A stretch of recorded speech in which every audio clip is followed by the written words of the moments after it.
Okay, we're going to see how to rewrite trigonometric expressions.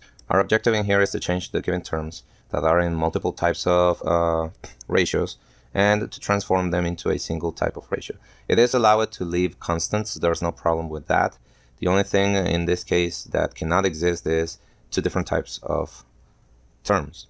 You need to have, for example, only sines or only cosines or only tangents. Our objective is to rearrange everything in order to get a singular type of trigonometric ratio.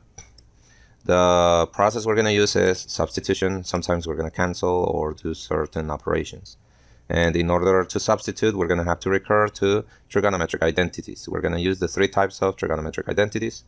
These are the ones you can see on the screen. Now, speaking of Pythagorean identities, you need to remember that there are variations to the main formulas of the trigonometric identities that are Pythagorean.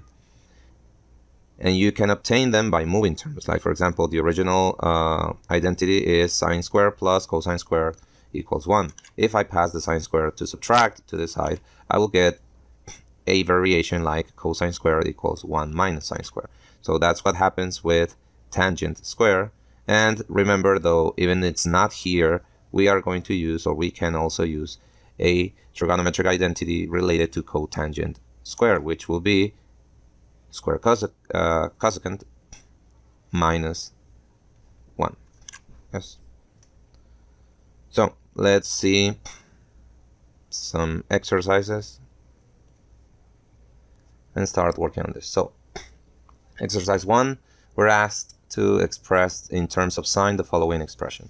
So we have secant, we have cosine, we have square cosine. I don't want any of this. All I want is sines. Remember that you are allowed to have constants in any case, but you cannot have other types of trigonometric ratios. So what can we do in here? Well, secant is 1 over cosine. If you check the reciprocal identities, you'll see that secant is 1 over cosine. So I'm going to substitute secant with 1 over cosine. The cosine, I'll copy it. And the minus cosine square, I'm going to copy it as well. What would happen if I do this? Well, the cosine will get eliminated because I have it up and down, and that will leave me with a 1. I will have 1 minus cosine square of x. And if you check the Pythagorean variations, you'll see that this is equal to sine square of x. If you check, now we only have a sine expression. So that will be the answer for our exercise. That's all we need to do. We need to substitute, maybe cancel some things, and obtain the terms that we want. We want terms that are sine in here. I have the terms in only sine. Let's solve another exercise. It's as simple as this. Exercise number 2. Express in terms of cosine. So I want to get rid of this sign. Give me a moment. There's a mistake in here. This should be square here. Sine square. Yes. Let's erase a little bit this thing. Yep, there we go. So cosine raised to the power of 4 of z minus sine raised to the power of 4 of z. Yes, there we go. What can we do here? Well, there is no Pythagorean relation or identity that we can work with 4. Yes, we can use them still if we want, but I would prefer not to do that. We're going to use factoring methods. Since we have two things in here, and they are being, one of them is subtracting the other one, yes, we can use difference of squares. Yes, remember difference of squares.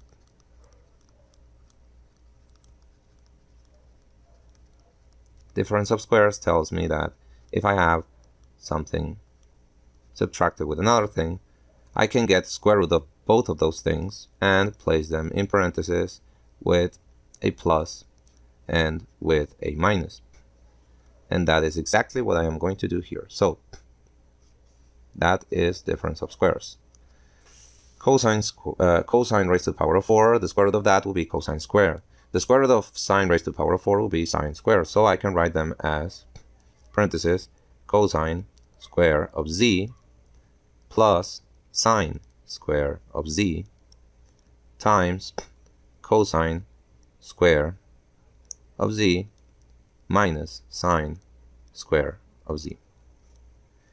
If you check this thing in here, that is the first Pythagorean identity.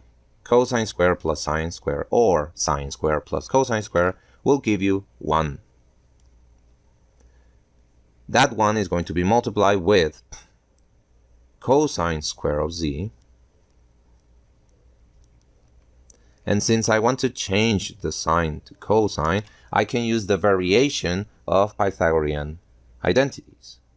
One of the variations tells me that sine squared can be changed with 1 minus cosine square.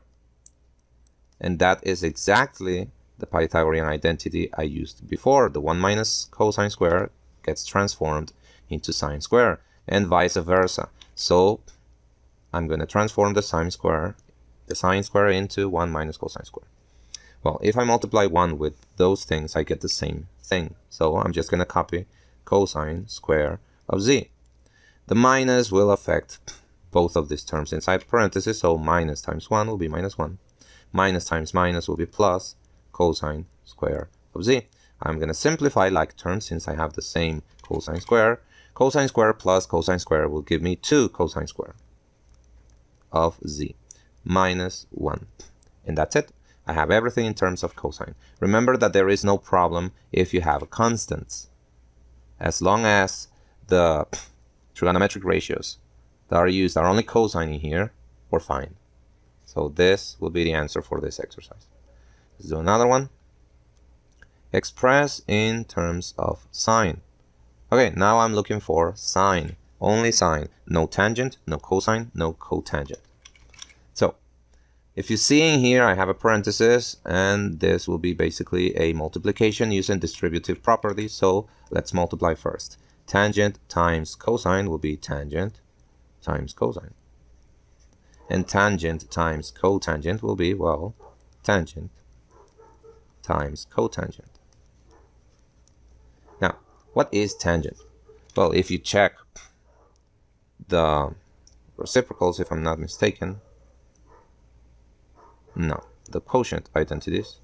If you check the quotient identities, tangent is sine over cosine. In the reciprocal, tangent is 1 over cotangent. I'm going to use both of them. So let's check the exercise again.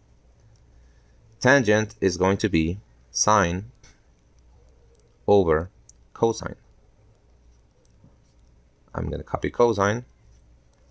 And in here, tangent is going to be 1 over cotangent. And cotangent, I'll put it here.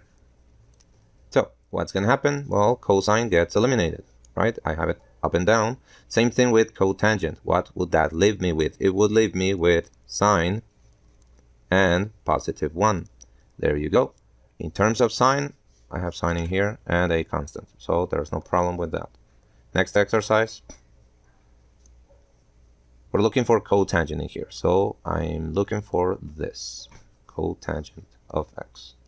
So let's see.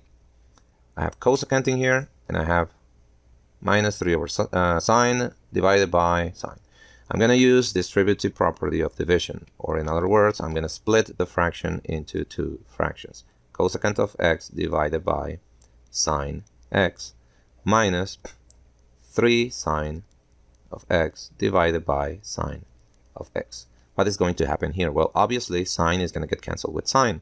But what am I going to do here? Well, if I notice that there is, or I make the observation that there is an invisible 1 in here, I would have 1 over sine multiplying cosecant. And what is 1 over sine? If you check the reciprocal identities, you will see that 1 over sine is cosecant. So instead of 1 over sine, I'm going to write cosecant. Cosecant x. Then I'm going to copy this cosecant right next to it. They are both multiplying each other. Now, what happens with the 3? I just copy it. Minus 3. So, what can I do here? I still don't have cotangent. Well, cosecant times cosecant will be square cosecant. And since I have square cosecant, I can think on a Pythagorean variation. which will be cotangent equals cosecant square minus 1. Now, I don't have a minus 1 in here. I have a minus 3. But you know that minus 3 is minus 1 minus 2, right? So I got my minus 1. This thing in here is going to transform into cotangent square. And I just copy the minus 2. And there you go. We have our expression in terms of cotangent. That's how we solve, or how we rewrite trigonometric expressions.